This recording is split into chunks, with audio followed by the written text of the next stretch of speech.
Congolais, bonsoir, bonsoir, je suis désolé, Bandekonali, désolé, Bolimisangai.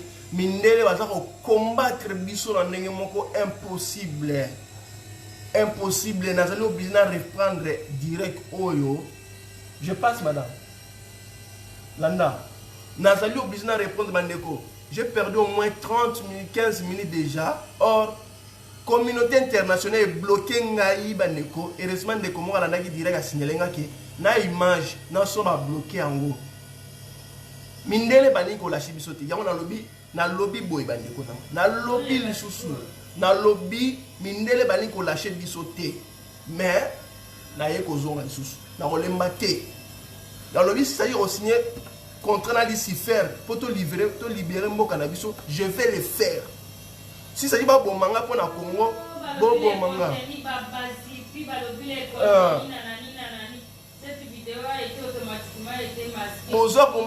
Bozo komona mindele bazali ba responsable il veut pas que tu dévoiler tu dénoncer bango ba bloquer na ça na recommencer ba masquer son pays balongoli son ba masquer image bandeko nazo bandela direct na ngai na bandeli nous so la nanga bola na ngai bandeko il faut ça la zoba il faut ça la mutamote magabe o ça la muto comprendre te on dit ma soutenir Félix na Joseph Kabila na mamboasa la biso na mboka na biso bandeko ezali mawa ezali pasi ce qui se passe dans mboka na biso bandeko na otia vidéo mususu on a otia pe ba ko masquer nga lisusu domindel nga ba telemeli biso ba lingi te to s'en sortir na likambo oyo peuple congolais boyo kanga bien mindele ba lingi te to s'en sortir na selo obligé tanasi na tokia nazo refaire direct au parce que ba signaler nga que vidéo na nga ya ki bloqué son ezalité image ezalité na bandeli yango na ko banda na eloko mususu bandeli tozo banda na la bona na maman onenga lobby tozo nga clairement avant na banda na likambo oyo nazo banda na eloko mususu c'est pas possible quoi ce n'est pas possible ou allons-nous mindele balingo tika biso te mindele balingo tika biso te bandeli bozi ana tchana ni eloko oyo cette situation est une conséquence de non-purage des caniveaux à travers la ville-province de Kinshasa.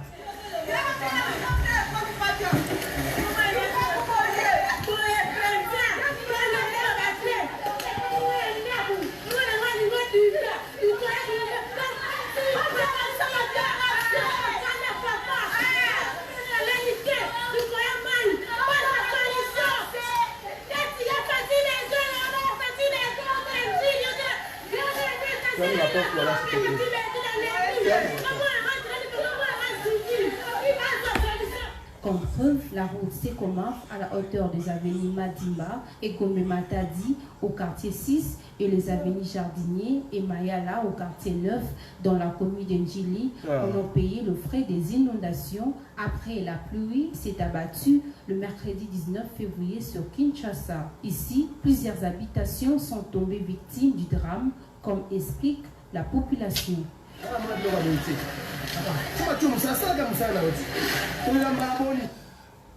Bandeko, en tout cas, ça me fait mal au cœur. Ça me fait mal au cœur, Bandeko, tout ça comprendre ma cambote.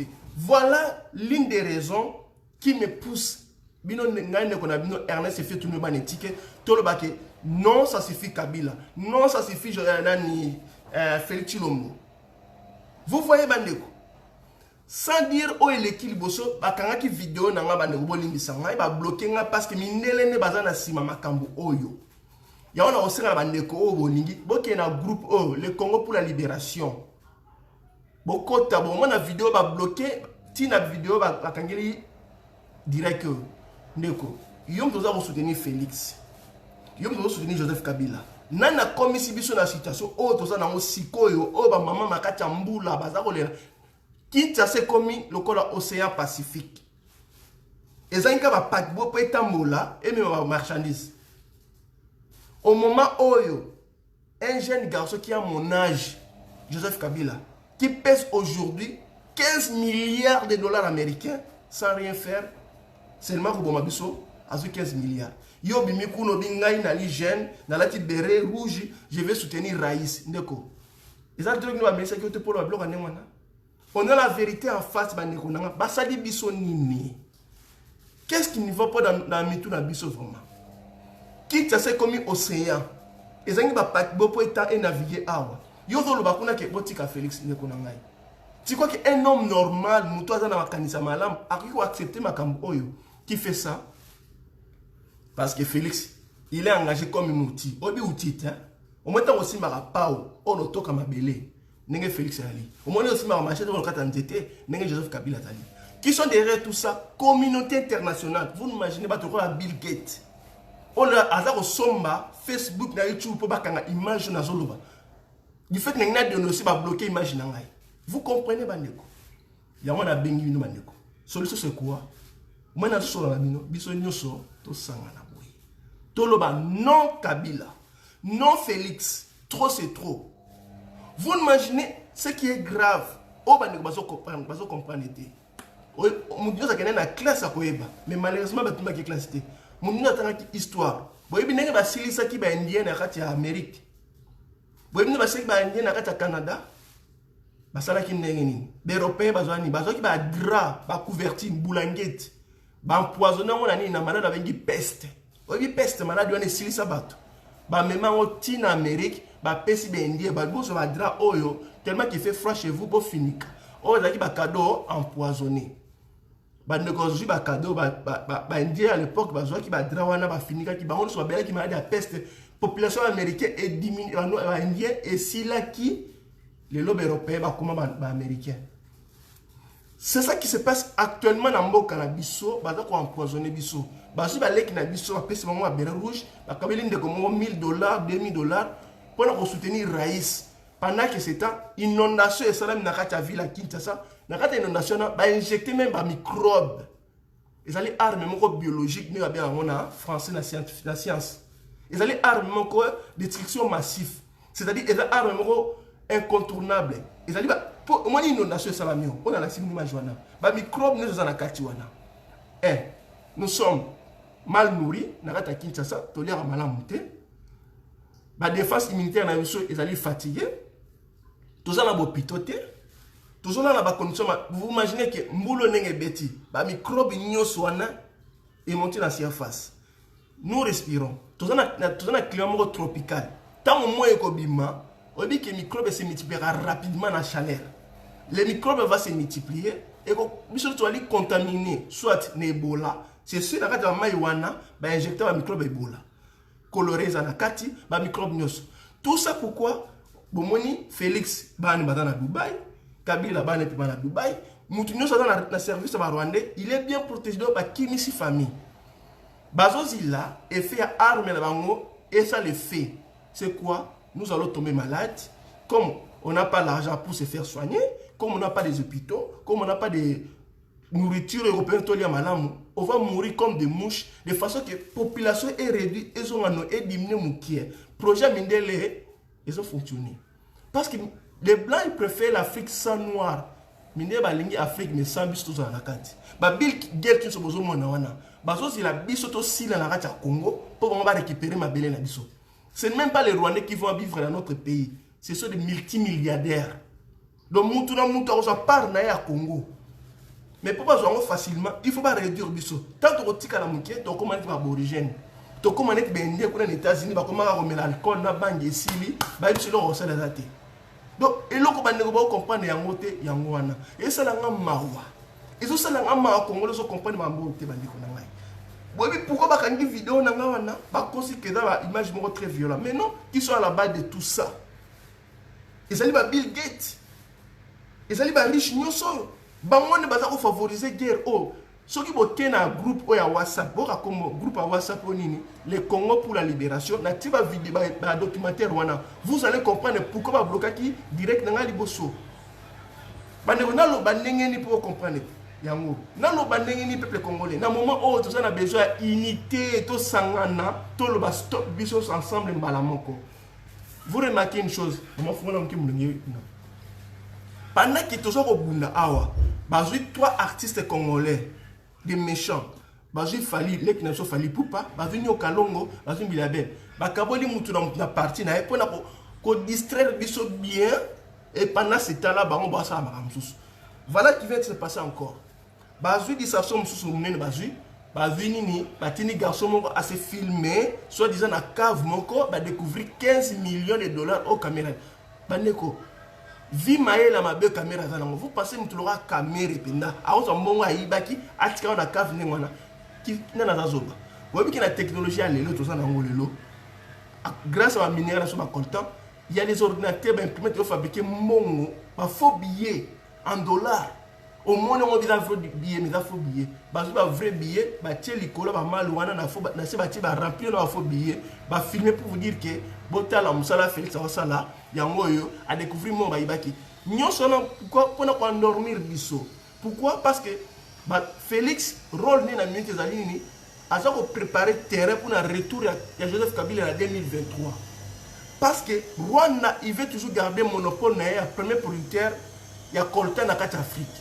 Or na sola ya Rwanda il y a même pas un grain de ya ni na charbon, pas même pas na charbon. Les copains ni makamnyo soana bozo comprendre yango te bandeko. Dans lo bandenge nini. Dans cette vidéo mususu bandeko oyo soki baza ko utiliser bango soki pe na éviter. Jeune lokola ngai Joseph Kabila, il a mon âge. Hein? À moi seulement. Il pèse 15 milliards de dollars américains. Bon, on a bien. Ils ont bon, mais on les laisse tranquilles. Mais tout ça, on se distrait dans ma moussous. Pour ça, quand ils ont une vidéo moussous pour moi. C'est là le clavier. Parce que na nazali à bandeko na yepo na soutenir mutu mote mais na ko soutenir pays nanga il faut tout le monde la congolais ignorance oyo poto bunda bien tant que congolais dans l'ignorance dans mutu to ko bunda malamu te souci nanga ya wana on est des victimes bandeko na lingite un jour to manati ba américain ba dani ba indien États-Unis et osala nga mawa et ko sala nga mawa mingi bandeko comment nanga ezali na lobeki ce que c'est que nous signer un espace et pas à Santa pour libérer Congo, je le ferai. Je serai le premier Congolais à signer accord pour libérer Moka. C'est pas possible. Ce n'est pas possible. Les Congolais vont comprendre ma montée. C'est pas possible. Je vais chercher encore. Nazoduka, Bolimbisa, Nazoduka.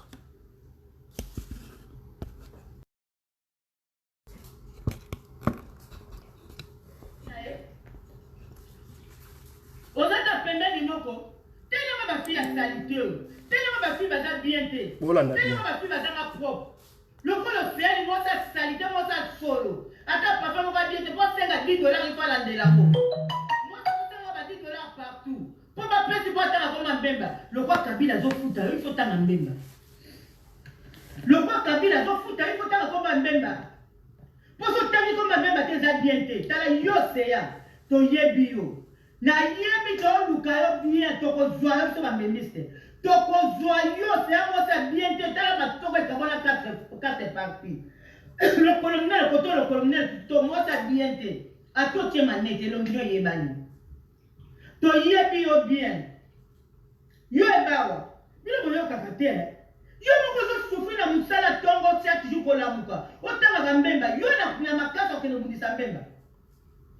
Yo la makasa qui nous dit ça mbemba kana bundisa mbemba soko pendo za mobile yo be mbuza mabe mutu bien te mobile atela produit bien te otanga komba mbemba yo kana mbemba na basola lo kuta mbemba ko kota na émission ko beta ko kena kama ndako moko opoli o beta émission o mbemba boy yo ko kana mbemba est-ce que yo za na niveau mbemba yo mobile bien te na niveau mbemba yo na niveau bon bandeko. Moi, ça commence à me révolter. Bolimbi Sanga, pourquoi la lobby en haut? La lobby boy pourquoi? Parce que les Congolais ba lingité makambo ici là. Boyebi très bien que Mindele baza ko soutenir makambo sérieusement parce que si la té parce que pour vous dire que malheur rabiso et ça la bonheur à Mindele. Batoko ba Bill Gates lo ba multi milliardaire pour na yo Congolais kufa. Est-ce que ça est bango? Mais mon tout le roi Bill Gates tozo tika bango kimia. Toujours taqué bangoté. Na minute oyo, tout ça la série. Tout raisonner bateau bazo raisonner bien bandeko na ngai. mettons des blagues à côté. Regardez les choses en face. Est-ce que la minute qui dirige le Congo par la force? Question à tout le monde de connaître ce la minute. La minute n'a pas dirigé le Congo par la force, par les armes. J'espère réponse à moi dans qui a 2 ans au Pessango. C'est pas exemple Félix Thier, les Ali Kabila Thier. La minute qui a 15 milliards de dollars dans le compte à Fanika calmement. Est-ce que les gens peuvent même? Tout le monde dit, maman Zolé a nassé en boula. Mais Joseph Kabila il a 15 milliards dans le compte. Mais bandeko on est maman c'est ya maman na yo peli susu. Est-ce que va tindi yo ou bien na éviter? Même ma pouvoir n'a pas na minute. Boye bisangai. Et là on a yé babenda. Même ma rôle n'a pas joué au ya malonga par rapport à moi Zolé na Congo. Banane bazolé là, na Zolé ça va congolais na minute. Les ali Kabila te. Les ali Félix te. Mais pourquoi tu tika bango kimia? Tout ce que nous s'est adressé dans moto kutu, ba privé biloko nyonso. Et ça le coup là, concert zobeta bi yo kota la concerté. Yo ra maquillé dans le banda mais au kota te. Mais mon tasa na tête à concert d'Ali Félix, yana Joseph Kabila. Mais to tiki bango. Ndeko nanga ibawa. Na yo pe vraiment na zo tia mutema pa na bino.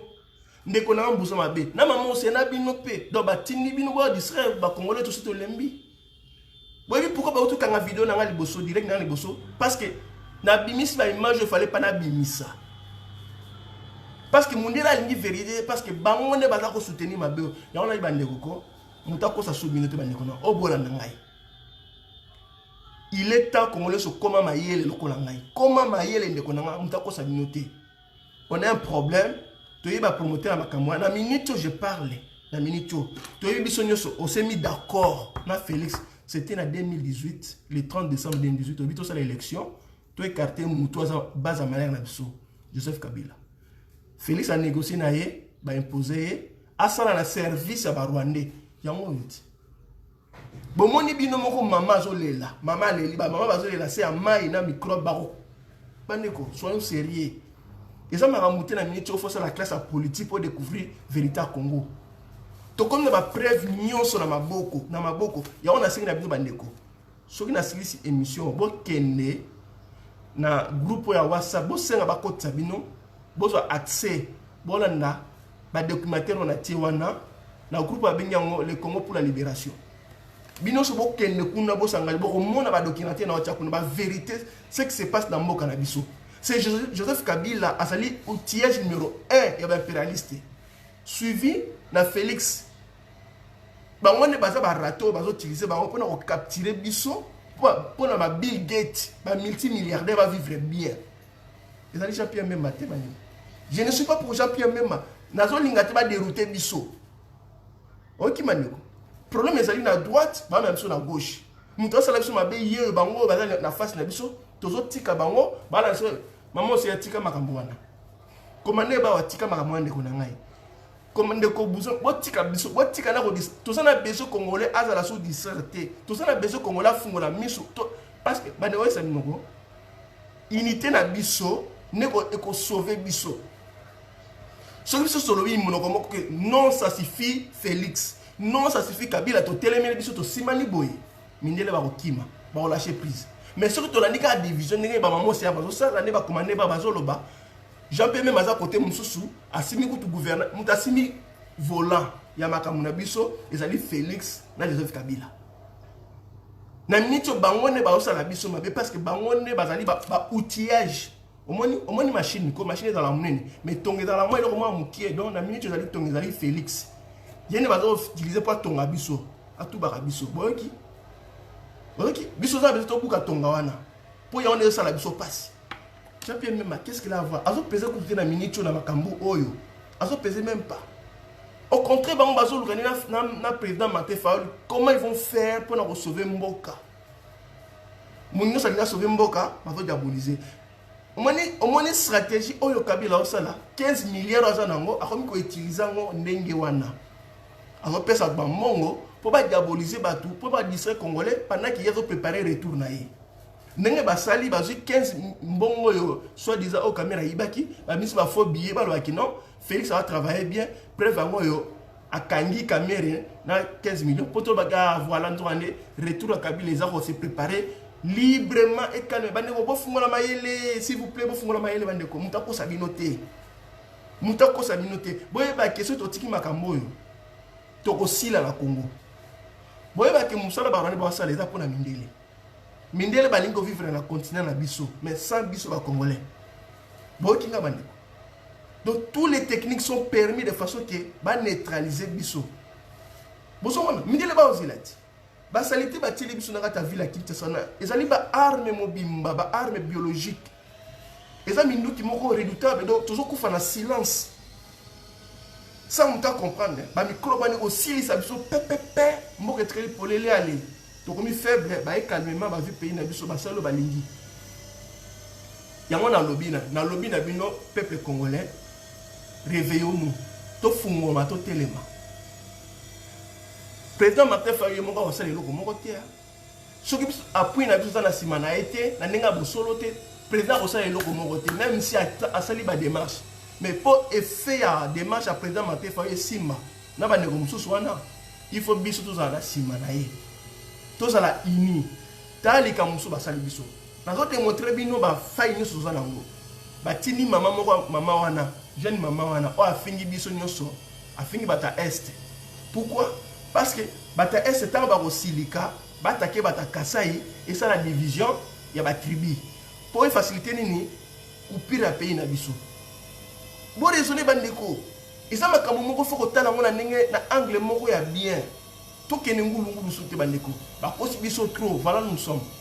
Tu perds le 2016 Carabongo, tu perds le 2017 Carabongo, tu perds le 2018 Carabongo gratuitement, 2019 tu perds, 2020 tu perds. Donc, destination 2023, Kabila Ozonga, Félix Alene Mongo Félé. Voilà la conclusion à moi. Félix Alene Mongo qui toque pour bateau engagé. Mais nous on a été de perdre en tous les sens, tu perds les bandits, tu perds des vies, Makamounion sur tout ça qu'on perd. Est-ce que vous comprenez Bandeko? Je ne viens pas ici pour nous faire un discours à Kito. Je viens là pour vous réveiller, Bandeko. Dans la Moussabino, conscience Nabino. Parce que Bandeko, la diaspora, elle va être corrompue. Tant que maman Océane Rosal, tant que commandant Iba Rosal, même il n'a rien à voir dans le milieu. Il n'y a pas de pouvoir. C'est Kabila et Joseph et Félix. Mon tout qui a attaqué dans le milieu, Félix na Kabila. Félix a pesé, Kabila a pesé 15 milliards de Fanzana. De microbes, de souffrir. Félix il est là pour protéger tout ça. Nous sommes la stratégie nous sommes transmettre Kabila na Félix. Félix est en Angleterre. Alors bien ouvertement devant tout le monde que les Banyamulenge sont des Congolais. Or c'est faux. Je peux même démontrer ça avec des vidéos. En tout cas, on va préparer en 2023.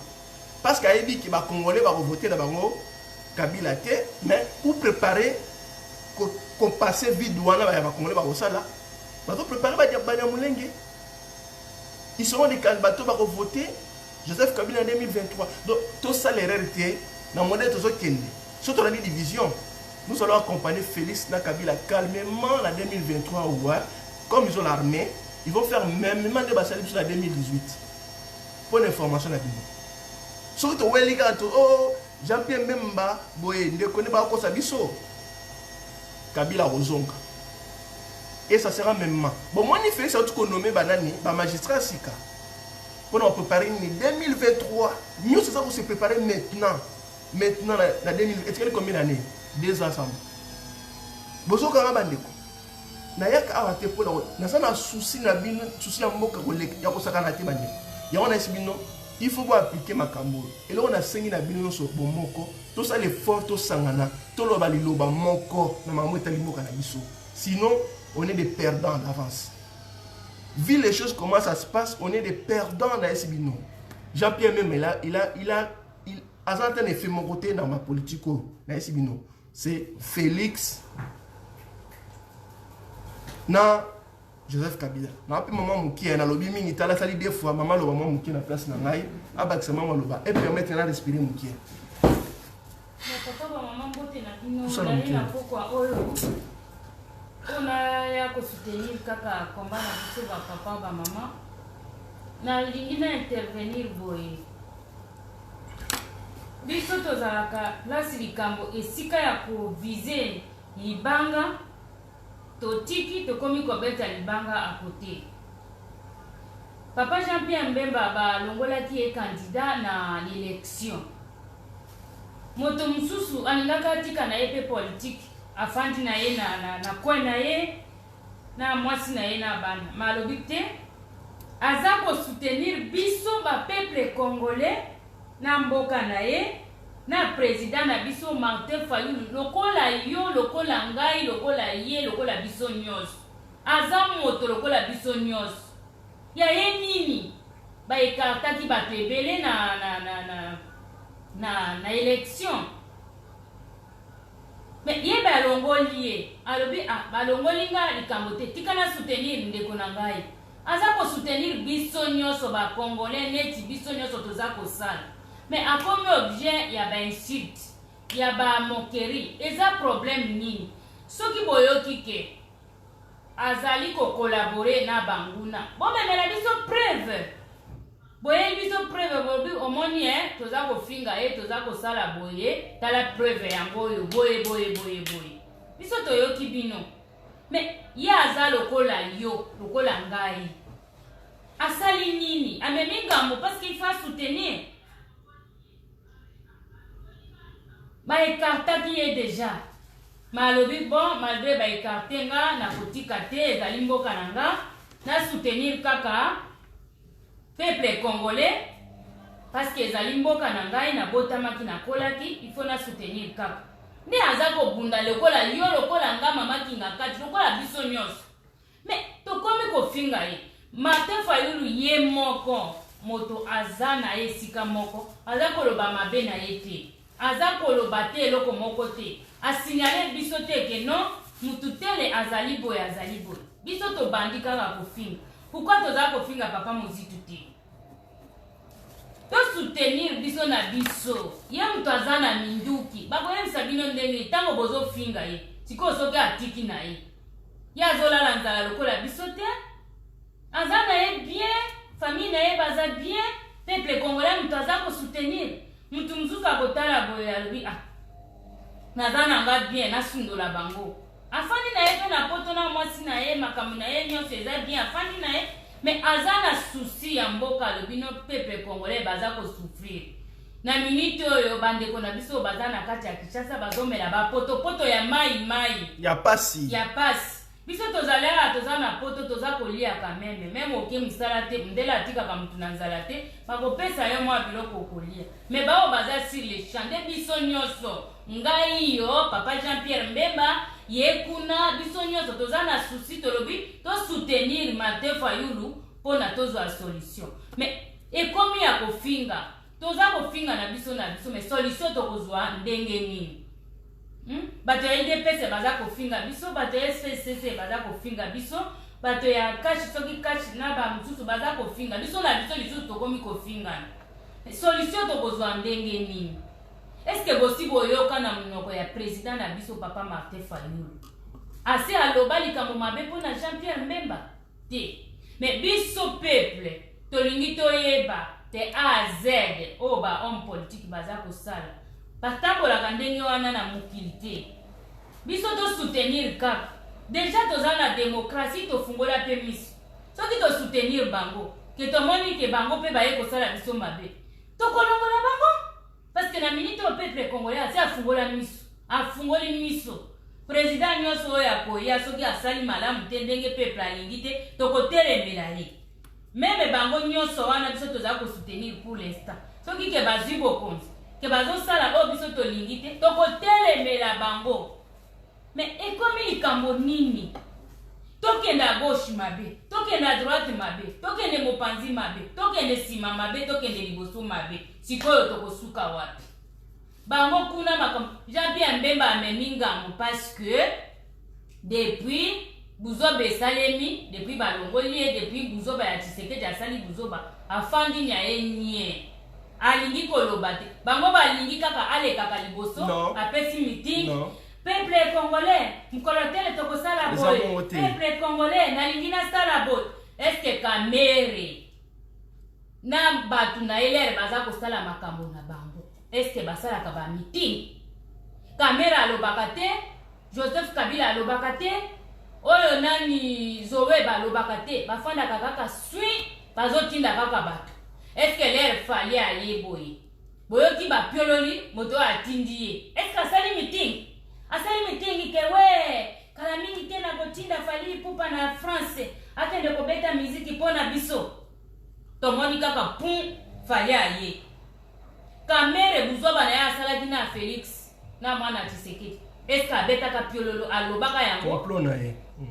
Afandi kaka ba complot na bango titi basali ba kwesili biso kaka yango na mesa pum. Bolingi ba homme politique na biso balobaka makambo oyo bazosalela banguna. Soki banguna bayebi. Tokolonga ndenge nini? Pourquoi vous exigez babi makaba expliquer bino ke tala awa tokomi na place oyo boye awa tokosala boye et komi problème nini Kabila lera azosala makambo na ye na bato na ye boye baka yango boyo kaka même bato na ye bato tango mususu bato ya FCC na ye na PPRD na ye baye baka te ase asali yango asigné ali a convoquer bango kaka na tindakati ke na sali boye na sali a informer bango kaka na butu na tongo ba miseli biso likambo basali yango mais peuple zairwa peuple congolais to komi ndenge ni soko omoni moto oyebi de A à Z te ekomi ofinga ye il faut yeba vie na ye de A à Z il faut yeba qu'est-ce qu'il fait de A à Z soko oyebi te akomi ennemi na yo il faut comprendre moto soko comprendre moto te akomi ennemi na yo bongo to ko progresser te on n'est pas censé à connaître makambo nyos to soutenir to sito komi na biso misonga moto akoyela biso buzoba ekoleka lisusu te na yebisi biso même biso bato toza na poto même ba congolais baza sirisha basi bafungoli miso eloko ezozanga biso nde minduki na bandeko mosusu bazali conscience ezali bloqué bandeko ndambo mingi bakasayen bandeko na biso akasai ndambo baza un peu bloqué conscience na bango eza kolobela bango me baza bloqué na eloko moko kaka ya mukie yango toza ko s'en sortir te mais botika tosala mosala ndenge esengeli soki tokotisi bango na bokonzi ke basali biso bisala-sala mais on a droit ya kolongola bango kaka ndenge tozotelemela bato mosusu boye tokotelemela bango parce que mboka ezali ya biso le peuple gagne toujours totika bifingafinga soki Lucifer aye lelo ke boya na signé na bino contrat na longola Joseph Kabila na Félix biso toko signé parce que bato wana il faut balongo tokoya kobongisa na Lucifer na sima mabeza wapi ingeta papa na pesi yo maloba ingeta bon boki ne mama lobi je crois il n'a pas tort bande konanga na ngesa mno likambo boyeba na minute oyo Félix Joseph Kabila ba yebso lo salate mais on peut utiliser ce stratégie d'abord nini mbongo na biso ba piller on peut utiliser en contre biso moko pour tout misala mabe so on tena cadeau empoisonné à pesio o miboma Félix ba pesi mbongo na Kabila ana diaspora a corrompre biso ba diaspora de façon que to telemela bato bazo bunda Congo so mo bazo finga Jean-Pierre Memba parce que ezali façon mo ba dit que Jean-Pierre Memba bazo peser lourd na kati ya lamuka. So moi bazotina batumi ba combattre Jean-Pierre Memba parce que il dit que Memba a joué un rôle très important dans la Muka. Ce qui Memba s'est retiré le na la Muka il a li. Oh ce qui la Muka il a li, malheur na biso na eyesko bien. So ezali façon au bazar combattre la Muka à travers Jean-Pierre Memba.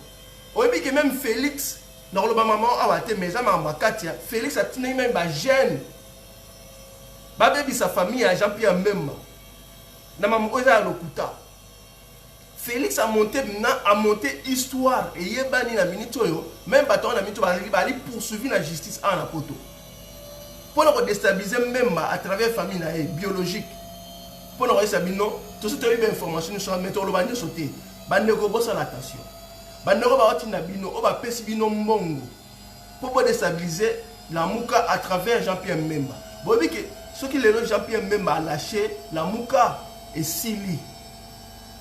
Neko information a été sérieux. Jusqu'à présent, Jean-Pierre Memba a lâché la Muka. Jusqu'à présent, Jean-Pierre Memba a signé président Martin Fayulu Boye. Bita Jean-Pierre Memba Zanini, président Martin Fayulu a son pouvoir pour pas que ensemble. Objectif n'est à moi. Il y a un niveau lobaté.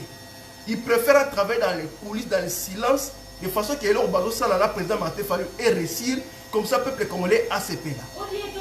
Au lieu de soutenir, batini bandego maman c'est yatiko ça likamwa. S'il te plaît maman c'est je te dois des respects. Ndeko nanga ebawa na lingaka yo s'il te plaît tika ko finga Jean-Pierre Memba. S'il te plaît vraiment. Ndeko nanga mbusa mabe parce que ceux qui bo fingi ye oyo koyela biso. Je crois pas trop à niveau et hôtel mais la batouana. Ces gens pèsent beaucoup, ba peser ba milliards. Ngana yo ndeko ebawa ngana maman c'est ya ngana toza na eloko mokote. Totika moi bato bana moi force basala likamu. Jean-Pierre Memba il fait partie bato bana moi force pour na kobundisa bango. J'espère qu'on comprendre nga mama. Boza bandeko na ponga na soluka unité ya biso ba congolais. Na ye pona ko kabulate. Na regretta ki susu na geste oh maman na biso Dieta Kabuya zo sala. Dieta Kabuya président Martin Fayulu a sala confiance mo ya koleka. Mais tu vas apprendre que Dieta Kabuya a la service à Rwandais à travers Félix. On a makamango et ça m'a montré dans le bien on a vaguement on a des preuves. Maman Dieta Kabuya a zali consciente dans mon thème nae maman zo ebisabini. Donc nenge zali à la minute bande ko na boyo kanga bien ngane ko na bino Ernest fait tout ban étiquette. Ba kangi vidéo na ngakuta liboso direct na parce que j'ai dit des choses dans la loco il fallait pas la dire ça. Pour vous dire que nous avons un l'homme même vit dans et vous allez menacer. Mais là, bas de l'autre côté. Si vous avez un Congo, je suis prêt que nous tous n'avons pas mais bande de Congo va se sauver un jour. Et comment on a dit une histoire, na n'enga malam. N'enga qui n'a reçu mukenda sala. Il y a continue ma belle. Mais nous continuons. Il y a suivre idéologie nae. Nae bisino bandeko, Joseph Kabila force à ce que tika libiso diaspora. Baza ko utiliser diaspora va déstabiliser biso à travers qui Jean-Pierre Memba parce que Jean-Pierre Memba sera joué menace wana il est vraiment un moment il va craquer asa mutu asa roboté parce que ce menace c'est qui a craquer a lâcher ni la muka sera a lâcher la muka président Martin Fayulu bien sûr le président il peut rien faire c'est la vérité biso mo dans le biso mo ba congolais jusqu'à présent to meki ko ça va marcher aux unis manifestation na Kinshasa Kabila tiniba na moro ba beti biso masasi to kimi ba on va continuer to meka ko raisonner ya on a zo ba kai na zo benga bandeko bo fungola maele to travailler ensemble na suki ba ndeko na loba ki mingia ezali deuxième direct na salia parce que premier direct ba Bill Gates ba kangi lokola ba na mbongo yo ba zu mingi na makila na biso ba na mbongo somba YouTube ba somi Facebook ya on ba obligé Facebook akanga direct na ngali boso ya on bomona ki image la ki flou chose à la guité. Dans le bimingi muté betinga mais tokozonga ngalo beta dimanche tokobandie yango na singi bande kono soboy ba kine information no Félix nani Joseph Kabila atini mongo na diaspora pour na combattre Jean-Pierre Memba parce que Jean-Pierre Memba azali pilier ya la muka Jean-Pierre Memba azali bras droit ya président Martin Fayulu asimi président Martin Fayulu boy pour ba bunda ensemble ba réussir ko renverser régime bandeko ole ko finga Jean-Pierre Memba bona na place 15 milliards na biso ezali ou est possible que tu couffes la maladie, tu se faire son été, tu s'en avances tu dis dans l'amboula, tu l'as Joseph Kabila, na Félix. Ils allaient répondre à solo bandeko. Sur le nimboka, il y aura conseil na ngai. Mais sur le nimboka te, quelle est la distraction au fin de Jean-Pierre Memba, on a réponse dans mon on va se retrouver dans la morgue, bandits balien tout tonayo.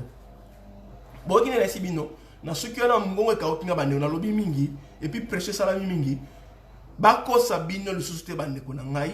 Tokolonga ceux qui to sangani ensemble to lobi non à Kabila to lobi non à Félix parce que Félix na minute yo azali domestique ya ba impérialiste parce que mindele ne ba nommé ba Rwandais ba Ougandais ba Burundais ba peño so sala biso mabe et ba toi na tour na bango ba nommé ba to à Félix deux ali chaîne mobimba preuve à l'appui pour monnaie démonstration direct dans les bourses qui bloqué. Mais na singa ndeko nyoso la ningai na singi na bino il faut bokende parce que kuna na li déterminé je vais faire les recherches dans l'autre ba documentaire ma ramu c'est Congo bokende ko bo andere na groupe wa benyango le Congo pour la libération et na WhatsApp bo andere kuna na sukela bandeko na pesi bino so poko ala muta ko sa subinoté muta ko sa subisoté mutu pa ko sa susuté botika Holanda bato bazo finga Jean-Pierre Memba ce sont déjà corrompus. corrompre bango na Kabila na Félix pour nous détruire, pour déstabiliser la Mouka. Balingi la Mouka ekufa lokola IDPS ekufi. Objectif à Kabila yangwana. Pour y comme tranquillement en 2023, nous avons préparé retour à Kabila en 2023. Dans ce qui est Ingeta, besoin direct que vous partagez partout. Ingeta, je vous aime. Le peuple gagne toujours. N'est-ce le billet qui n'a pas reçu Mukendi. Le peuple organise toujours. Victoire et Panabiso. Ingeta.